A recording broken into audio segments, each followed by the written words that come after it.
Yo, what up, Rival Gang, and anybody from the YouTube space seeing this video? Welcome to the channel. So, today, this is my first Let's Talk Rivals, right? Um, this is something new. I plan on doing this moving forward to, again, bring the community together. Y'all leave comments. Obviously, like the video, spread it if y'all feel like I touched on some good points. Hopefully, as the community expands, maybe I can bring people on as well, so on and so forth. Bring you guys ideas to the table. And yeah, just have a conversation and let's just talk about the game that we love, which is Marvel Rivals. So, the first thing I want to talk about is this support strike. Now, I know this has been going on for a while now, so I'm not necessarily late to the party. It's just I want to speak on it because I really hate the fact that a lot of supports feel like it's a lot of directed hate towards them specifically because they are support players. Guys, it has nothing to do with you guys as players. Trust me, we need you. We need good support players, right? The issue is that most of us feel as if like the supports are just too strong, right? Yes, we just had the old nerf or whatever, and that's great. I think that is moving in the best direction for the game in general for everybody, right? But specifically for the supports, man, it was just crazy because it was almost like who could pop the ult first, right? Gambit pops his first, so the other Gambit pops his right after, or even with these dagger ults, right? Just dagger ults, the other dagger is gonna layer the ult. So, they I guess not necessarily cancel each other out, but in a sense, y'all get what I'm getting at, right? Y'all see what I mean. And it's just doing too much. So, I've seen a lot of other players in the community talk about, well, what can we do? Honestly, the quick solution would probably be reduce the healing. That's the only thing I can truly think of, right? Specifically when it comes to the ults. Now we can also talk about the primary abilities that heal the players as well, but I do think maybe if we tone down the ults, that would probably be a better direction, or just maybe just change how the ults work, right? I know some people may not like that, but that may be the best option. So I just put some things down in my phone where for example, maybe we should work on doing more damage reduction than healing, right? So that way the healers can still do their part as far as healing you actively with their auto attacks, so on and so forth, right? But the ultimates themselves maybe do something a little different, right? Maybe if you're within the ult, it increases the healing that they do based on their Lord, if I could talk, them using their abilities on you, right? So that way, it's not like everybody's just constantly getting healed because you pull the ult. Maybe it just increases your overall healing that you're actively doing, while you're playing the game. That's just one suggestion, right? And these are all opinion based. You guys don't have to agree, but if you agree, like I said, let me know. Maybe like I said, outside of damage reduction being included, maybe we add more life steal odds. That way it's still dependent on the DPS and tanks to go and get theirs. Now I know that might not be beneficial for every tank as an example, because some tanks just hold shields. There aren't any, like, for example, Captain America and Venom without they're just doing damage consistently for the most part, right? So I get that. But that is something to consider, right? Maybe we can add a combination of the both damage reduction plus also life steal. That way everybody still benefits. Because again, right now it's just overwhelmingly too much healing. You can't break through. If ults are going on, and I get it, supports are there to save people from ultimately dying, but literally it's making people immortal, right?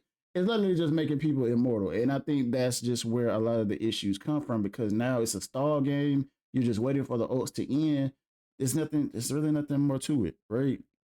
Even when it comes down to mobility, maybe things that add more ability for survivability, right? Even more so for the supports, right? Giving the supports more mobility so that way they can move around the battlefield and do things a little bit better. Because again, we shouldn't have these stall matches to where, as we say, the game is so forgiving. It is so forgiving.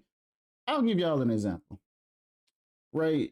And I know he's probably going to get nerfed because I don't think the devs thought about this, but Adam Warlock, do y'all know how hard it is? And mind you, I'm not saying that it's necessarily hard, but if you make one mistake, that's why I'm saying what I'm saying. There was an Adam Warlock, and I'm playing Psylocke, by the way, right? Every time I got this man to his last bit of HP, he would turn around, of course, or let's just say he didn't even have to turn around. Let's just say there was nobody near him, right? Because at that point he self heals. This man gets all his HP back, right? All his HP back. To me, that is insane. Now, mind you, that's not necessarily related to the team, but at the same time, it just to say, a lot of these healers are crazy. Even the damage that they put out. Just the land shark, for example.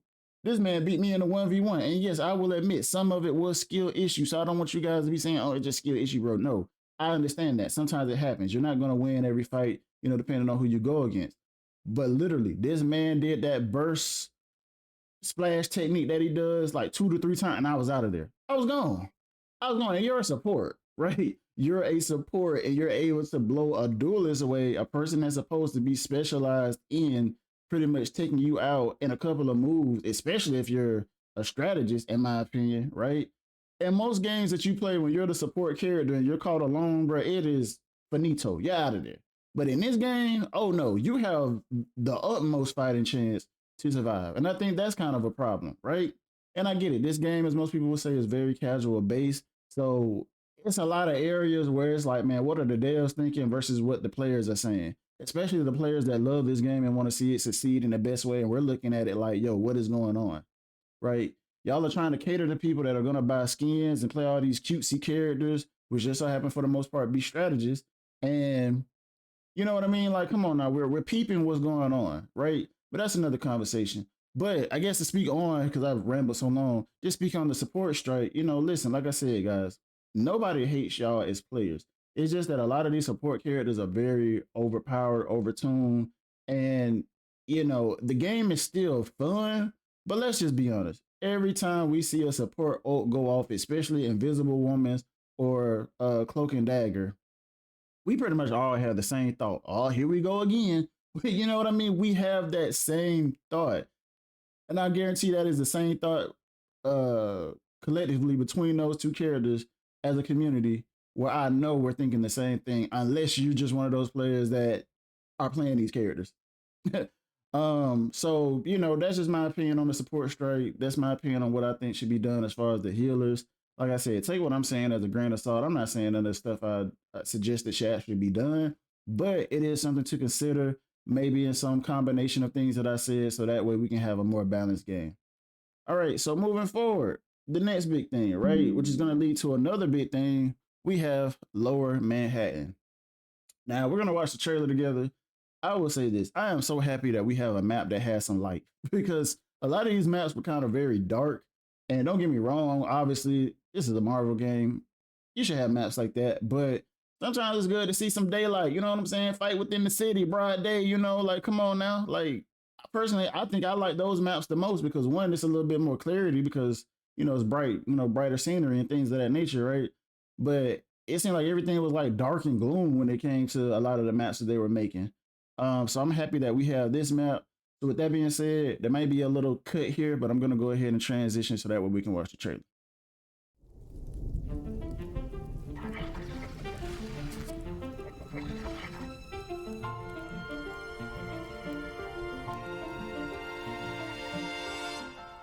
Got the little pigeon. This skirt. I mean, this map just looks nice. It looks pleasant to play. Now, is it a good map to play? That's a whole nother conversation. But ultimately, I like the color. I like the lighting.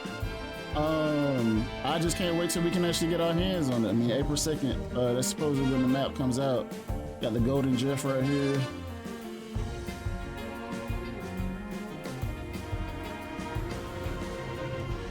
I mean, the map just looks pleasant, y'all. Like, it really looks like it's going to be a fun map. Like, I thought I was gonna like the Collector's Museum a lot, and there's certain parts of the museum I do like, but this map looks nice. Of course, we have the Kingpin model. That may be now here's the big teaser. Let's pause real quick. Here's the big teaser. The freaking cloak.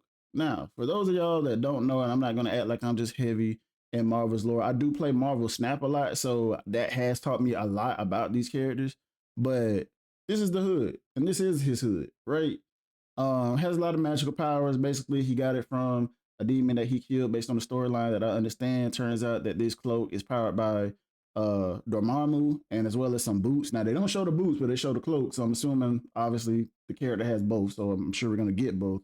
But with that being said, this is gonna lead into our next discussion. But I just want to speak on the map for just a moment. You know, again, I'm just so happy that we have like good scenery, lighting. You know, I really felt like we were getting away from a lot of the things that made Marvels feel good once we went down the dark route. And again, this is my opinion. I'm really just kind of rambling, but like for example, you know, man, look at this. I like that we're able to see some sun coming through, right? You know, being able to fight in a broad day setting versus everything being doom and gloom. Like I understand there are maps that are going to be like that, but thank the Lord they finally decided to make this map, and hopefully they'll make another one because again, once you get outside on the museum map, yeah, it's bright as well, but that's not the entire map for the most part as far as again being outside. So yeah, without further ado, let's go ahead and move on to the other subject, which will be. And let me transition back to that. Y'all give me 1 second. And here we have it, the hood, right? So as far as I know about the hood, you know, this man pretty much uses the Mamu's realm, I guess, or abilities, however it works. Basically, this man, the Mamu funnels his everything he has. Sorry if I'm repeating myself. With that being said, this man uses dual pistols, which for the most part, I think a lot of people know that about the character. His hood allows him to go invisible. What else? His boots also allow him to have flight. So when I think about those things, it makes me wonder, well, what could they put in this character's kit? Now, one of the biggest things about him, or one of his biggest abilities, I would say, is his power to resurrect the dead, right? So I don't think they're gonna make him like Adam Warlock because Adam Warlock already does that, right? But what I do think it might be is maybe it will allow your teammate to potentially come back and stay in the fight with maybe some boosted abilities, potentially. Or the other part of it maybe would be if you can't do both, or if you could do both, the other portion would be that he could bring back an enemy that just died or enemies that just died, I guess, to a certain degree, right? But we'll just say maybe he can just bring back one. And then that enemy would fight like a hard NPC. So that way, you know, of course, it'll actually be somewhat challenging, right? Because you don't want an easy NPC out there that's just a bullet sponge, right? You want things to actually happen, right? Maybe they can't use their ultimate, but they would at least be able to or ooh, that would be kind of sick. What if they did come back and they just instantly use their ultimate? Like his ultimate, see, but I don't know. But anyway, but his ultimate would basically bring them back so that way they could use their ultimate automatically and pretty much like auto target, you know, enemy opponents. That does sound overpowered. Do not get me wrong, but you know, again, if resurrection is going to be, let's say, his ultimate, because I don't know, obviously he has a demon form as well. I didn't say that, but he does have a demon form he can turn into. But see, to me, that would kind of be another magic, even potentially if y'all want to use White Fox as an example when she switches to melee mode, or even Deadpool. I don't know if they're gonna keep doing that trend because they've already done it twice already. Again, once with Deadpool, and now we have it with White Fox. So I don't know. I would think it would be very strange if they did that again. But if they went the resurrection route, I kind of think that would be pretty cool. Because we really don't know what he would even be. This man could potentially be a strategist, definitely could be a duelist, but in some ways I do see where he could be a vanguard, especially when he switches to his demon form potentially, right? But you know, based on his core abilities or what we know about the character, um, yeah, he just really seems like he would either be some sort of full on, you know, gun for hire, just spray and pray type dude with the pistols, or like I said, maybe they might go the magic route, and who knows what we would get from that as far as him switching between his human form and his demon form. Like I said, I'm sure there will be some flight. He does have teleportation. He does have invisibility. I mean, I don't we I don't know. I was thinking to myself like maybe he might be something like Reaper from Overwatch, where he could like teleport or something due to his ability, maybe go invisible, and the visibility leads to a teleport. I don't know, but the hood I think is going to be a complicated character. When I say complicated, maybe somewhere between 4 to 5 stars. Because when was the last time we got a 4 to 5 star character? It's been a while, right? And the only ones that I think we have off the top of my head is like Spider Man and is there anybody else? I don't know if there's anybody else. Um, 'Cause I really don't look at the stars like that, but I know Spider Man is definitely like one of the top difficulties as far as how they have him in the game. But with all that being said, yeah, I think he's gonna be definitely up there between 4 and 5 stars. So yeah, a lot of the things y'all may see online, people talk about clones and all this other stuff that I've seen. This man don't even create clones. I've literally done the research and I've asked, does this man even create clones? Because I've never known him to even do that as far as what I have seen, even in other games, such as the other mobile games they have available, and he does not do any of that. So I don't know where that comes from. So y'all definitely don't believe that. If they do decide to do that, then that has to be a Marvel Rivals thing, right? Same, similar to what they do with Daredevil. Daredevil ain't doing none of this stuff in the show by no means, right? But again, this is Marvel Rivals. They put their own spin and take on these characters. So who knows? Maybe we might get something like that. But if they stick to his lore, then I don't believe so. And just to speak on that demon form, because I almost forgot, he basically turns into something like this based in the comics, right? So as far as him being a tank or melee form, as far as a duelist or something like that, this is pretty much what it is. He gets enhanced abilities and all these things, right? So yeah, don't want this video to be too long. I'm happy to be able to go over these things and show you guys this stuff and get my opinions and my thoughts. I know it was a little bit over the place. Hopefully, as I get better with this, I can give y'all better videos and I don't know. Maybe I need to start scripting. Again, I'm new to all this, but I am happy and blessed to be able to create this content for you guys and just ultimately be a part of the community. I appreciate all the love and support that I get, whether it's my shorts, whether you come to my streams, or whether you just support my videos altogether. I really do. So with that being said, y'all follow your dreams. Hopefully y'all enjoy the rest of your day. Have a great week, and I'll see y'all in the next video. Peace.